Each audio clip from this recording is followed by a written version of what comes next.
Hello mga idol. So maglalaro tayo ngayon. Lalaro din ko po muna yung mga natutulog yung isipan. Mga idol o mga kaayos. Meron tayong battery ng Huawei. Ito hindi na gumagana mga kaayos.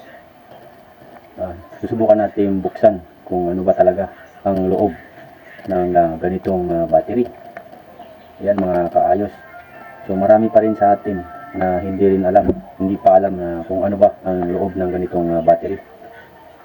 Yan, so ngayon pagtitripan ko tong battery na to. Ito actually lumubo na.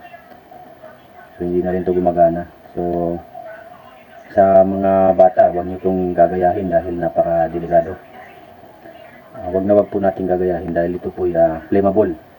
So marami na rin na nag-aabirya, kahit mga technician, mga kaayos, nag-aabirya din. Minsan kasi mga kaayos, halimbawa na lang mga kaayos, meron po tayong teaser. So halimbawa nakadikit pa ito sa ating unit. So napakakunat nito mga kaayos. Napakahirap talaga tanggalin. So advice ko sa mahilig diyan mag DIY mga kaayos. So kapag meron po kayong inaayos na cellphones o involved po sa cellphones. So pag tinatanggal ang battery, so napakakunat. Wag po tayo gagamit ng ganito, yung mga sharp object like tweezer or kutsilyo na ipansisikwat natin dito. Possible 80% po mga kaayos kapag ito po ay natusok, nabutas. So napakalakas po ng apoy nito. Aapoy po yan mga kaayos. So marami nang nagsipyat or nakaranas ng pag-apoy sa ganitong mga battery. So ina-aware ko po kayo na kapag po magsisikwat tayo is maigi po kung meron po tayong lacquer thinner, pwede natin buhusan yung mga gilid. Huwag natin sisikwatin ng tulad nito mga kaayos. Possible kapag natusok to sa loob, aapoy talaga. So disgrasya. So ito mga kaayos, so huwag niyong gagayahin. Ito hindi lang paglalaro na lang sa isipan. Bubuksan ko kung ano ba talagang loob. Kahit maski ako mga kaayos, hindi ko alam kung anong loob nito. So double check tayo. Titignan natin kung may power. So tatanggalan natin ng power mga kaayos.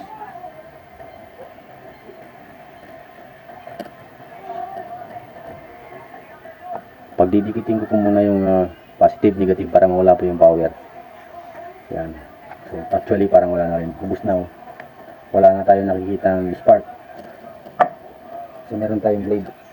So panigurado, maglalagay tayo ng depensa. Kasi kahoy kasi ito mga kaayos. So ito na lang ginamit yung solar namin. So safe tayo dito.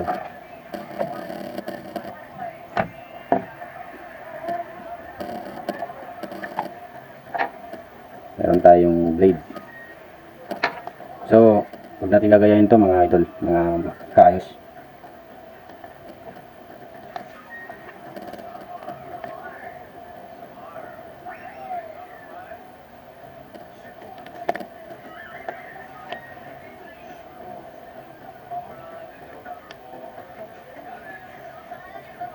Yan, so binuksan ko lang ng konti mga kaayos.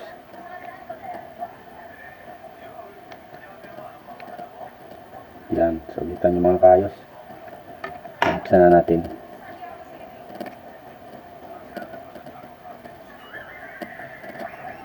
So napakasangsang ng amoy mga kaayos.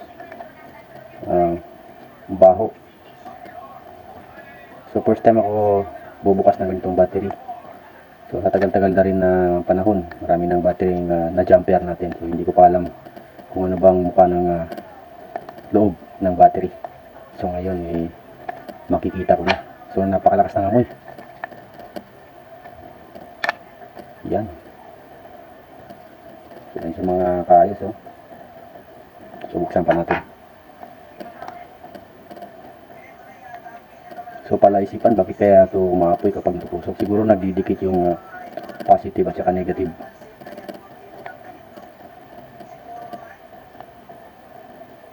Siguro naman baka hindi rin ito aapoy kapag ganito.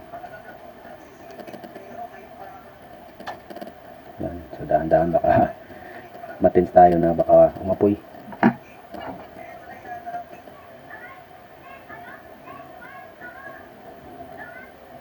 Wag na wag natin itong gagayahin mga idol.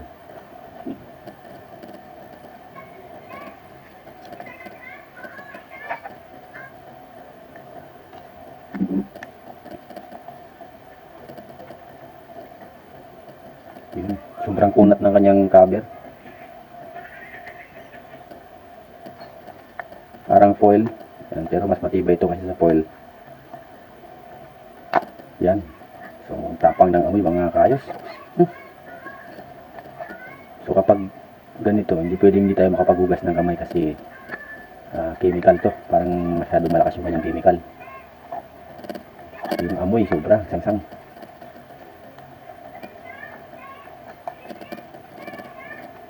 So, first time ko pa itong makapampas ng ganitong battery mga kaayos. Medyo rin ako natatakot kasi baka umapoy.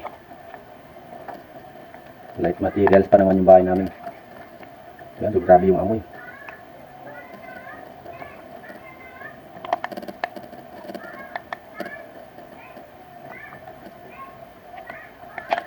Yan. So ito siya mga kaayos, oh. Suliksan pa natin. So may nakalagay na tape.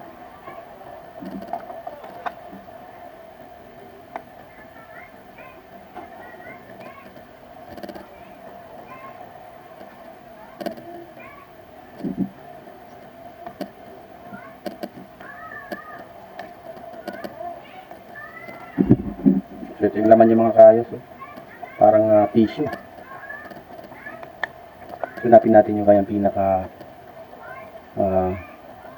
entrance.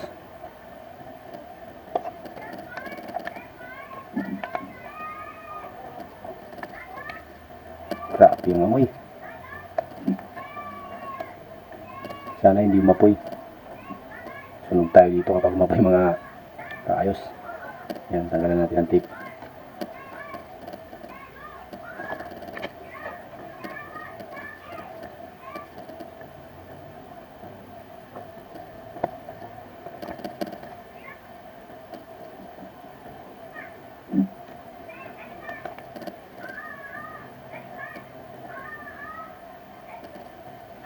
Yan, ito yung laman niya mga kaayos. So, ibang iba talaga yung amoy. Hindi tayo pwede dito.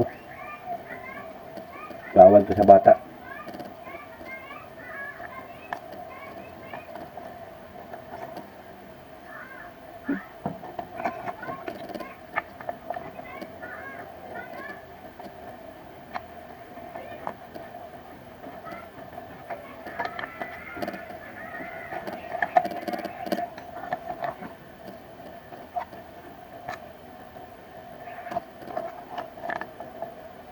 Yan, so natanggal na yung cover. So yan siya mga kaayos, oh. Ito pala yung laman ng loob ng battery. So tagal ng panahon na madami na ako na jumper na ayos na battery. Ito lang pala yung ganyan laman. Parang papel sa loob mga kaayos. Parang tissue. So grabe yung amoy. So buksan pa natin. Hanapin natin yung pinaka niya. Ito.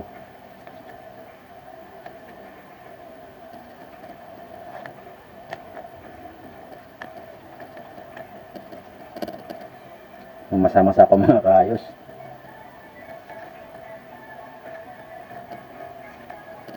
So dapat meron tayong gloves. So yan siya mga kaayos. Yan. Sabi tapang na amoy. So ito tatapon na natin ito mga kaayos. Yan. So hanggang dito lang siguro to kasi grabe na yung amoy mga kaayos.